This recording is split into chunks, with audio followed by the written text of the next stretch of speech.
Ang ngipin ni Katkat.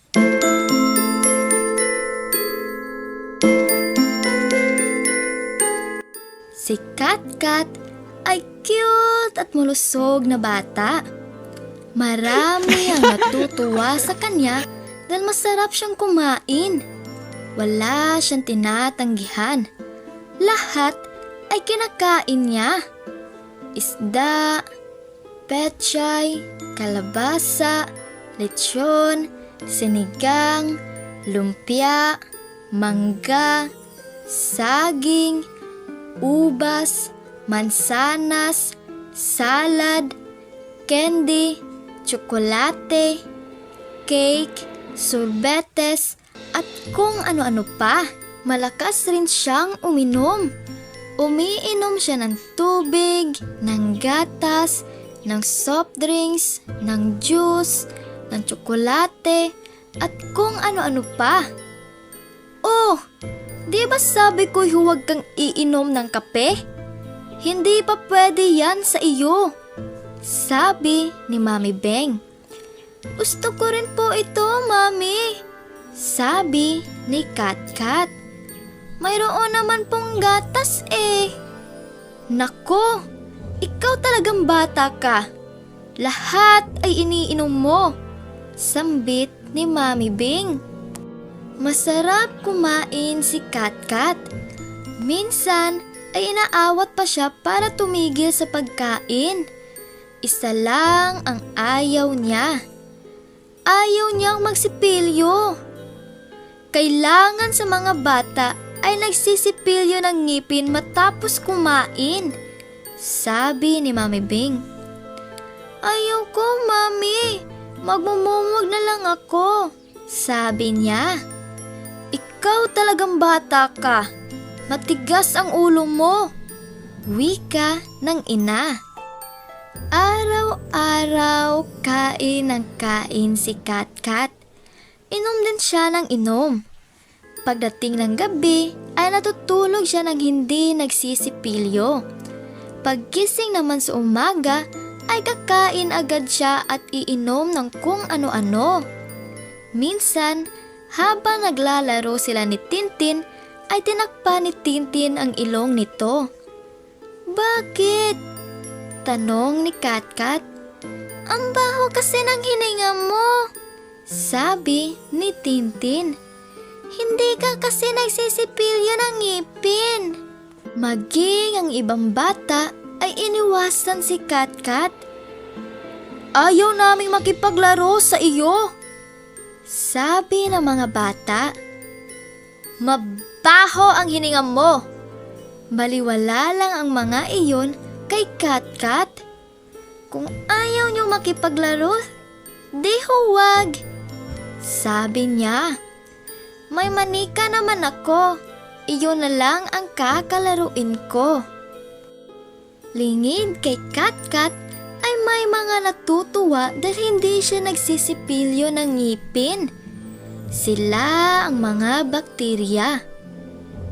Kaibigan talaga natin si Katkat, sabi ni Bakto, ang leader ng mga bakterya. Oo nga, ang daming dumi, pakli ni Teria, ang bunsong bakterya. Habang pinagmamasdan ang makapal na dumi sa ngipin ni Katkat. Mayroon na naman tayong bagong tirahan, sabi ni Germo. Ano? Hindi ka na naman magsisipilyo? Tanong ni Mami Beng kay Katkat. Inaantok na po ako, Mami, sagot ni Katkat. Saka nagmumug naman ako. Tama na yun. Ay nako, Katkat. Bakit ba ang tamad-tamad mong magsipilyo? Bulalas ni Mami Bing. Ikaw rin, baka isang araw ay magsisi ka. Pero hindi na narinig ni Katkat ang paalala ni Mami Bing dahil tulog na ito. Habang natutulog si Katkat, ay naglalaro ang mga bakterya sa loob ng kanyang bibig. Naglulundagan ang mga ito sa tuwa.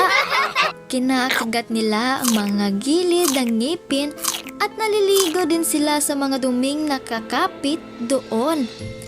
Yehey! Yehey! Sigawan ng mga bakteryang bulilit habang pinupukpok nila ang maruruming mga ngipin. Masayang masaya sila. Walang tigil ang mga bakterya sa pag-atake sa mga ngipin ni Katkat. Tuwang-tuwa sila dahil araw-araw ay nadaragdagan ang mga duming pumapasok sa bibig ng bata. Nagsisikapit sila sa mga ngipin kapag nagmumumog ng tubig si Katkat para hindi sila matangay. Walang kamalay-malay si Katkat na parami ang mga bakterya na nagmamahay sa loob ng kanyang bibig at mga ngipin. Halos araw-araw, may sinasalubong ng mga kamag-anak at kaibigan sina Bakto. Isang umaga, ay narinig ni Mami Bing na umiiyak si Katkat. Pinuntahan niya ang bata sa kwarto nito. Bakit ka umiiyak? Usisa ni Mami Bing. Masakit po kasi ang ngipin ko. Masikit din pati ulo ko. Reklamo ni Katkat. Nagulat si Mami Bing nang makita ang pisngi ni Katkat. Nako! Namamaga ang pisngi mo. Baka dahil sa ngipin yan? Anang ina. Pinanganga si Katkat ni Mami Bing. Tiningnan nito ang loob ng bibig niya. Nako! May butas na pala ang ngipin mo. Bulalas ni Mami Bing. Iyon ang dahilan kung bakit sumasakit ang mga ngipin mo. Ano po ang gagawin natin, Mami? Ang sakit kasi po talaga. Umaakyat ang sakit hanggang sa ulo ko. Naiiyak na sabi ni Katkat. Hindi na rin makakain si Katkat. Kahit anong pagkain ay ayaw niya. Wala siyang gana. Para kasing sinusundot ang loob ng mga ngipin niya. Para ring pinupukpok ang kanyang ulo. Ayokong kumain, Mami. Sabi niya, wala akong gana. Ang mabuti pa ay dalhin kita sa dentista. Sabi ni Mami Bing. Ipapacheck natin ang ngipin mo. Ayoko, Mami. Takit po ako sa dentista. Tanggi niya. Marami na kasing kwentong narinig si Katkat tungkol sa dentista. Sinasaksakan daw nito ng malaking karayom ang gilagid. Pagkatapos ay binubunot daw nito ng forceps ang ngipin. Ayaw niya ang ganoon. Pero desidido si Mami Bing na dalhin siya sa dentista. Kailangang matingnan ng dentista ang ngipin mo. Huwag matigas ang ulo, sabi nito. Napilitan siyang sumama sa ina sa klinika ni Dr. De Guzman. Magandang umaga po, Doktor. Bati ni Mami Bing kay Dr. De Guzman. Magandang umaga po. Bati rin ng dentista. Ipache-check up ko po ang ngipin ng anak ko. Sabi ni Mami Bing. Namamaga kasi. Hindi siya makakain. Pinanganga ng dentista si Katkat. Naku, may sira na ang ngipin mo. Ang sabi ng dentista. Marumi kasi ang mga ngipin mo. Kaya pinamamahayan ng mga bakterya. Paliwanag ni Dr. De Guzman. Ang maruruming bibig at ngipin ang gustong-gusto nilang tirhan. Kapag marami na, sila ang tinatawag na plaque. Lumilikha sila ng asido na bumubutas ng ngipin. Kapag hindi naagapan, ang mga plaque na ito ang nagpapasakit sa ngipin at maaaring maging sanhi para bunutin ang ngipin. Bubunutin po ba ninyo ang ngipin ko, Dok? Usisa ni Katkat. Hindi, maaaring bunutin ang ngipin kapag namamaga. Sagot ni Dr. De Guzman. Reresetahan na lang muna kita ng antibiotiko. Pag nawala na ang maga, ay check upin ko kung kailangan bunutin. Baka pwede pang pastahan o root canal ang gawin. Ayoko pong bunutin ang ngipin ko, naiiyak na sabi ni Katkat. Kaya, kailangang alagaan mo rin sila at mahalin, sabi ng dentista. Matapos suriin at bigyan ng reseta si Katkat, ay umuwi na ang mag-ina. Ano raw ang huwag mong kakalimutan gawin? Tanong ni Mami Bing. Lagi raw po akong magsisipilyo pagkatapos kumain, sagot ni Katkat. Pero talaga pong hindi ko nakakalimutang magsipilyo, Mami. Mahirap kasi ang masakit ang ngipin. Hindi na ako makakain ay baka mawalan pa ako ng ngipin. Dinalaw ni Tintin si Katkat. Nagpunta ako dito kanina pero wala ka, sabi ni Tintin. Nagpunta kami ni Mami sa dentista. Namamaga kasi ang pisngi ko dahil sa ngipin.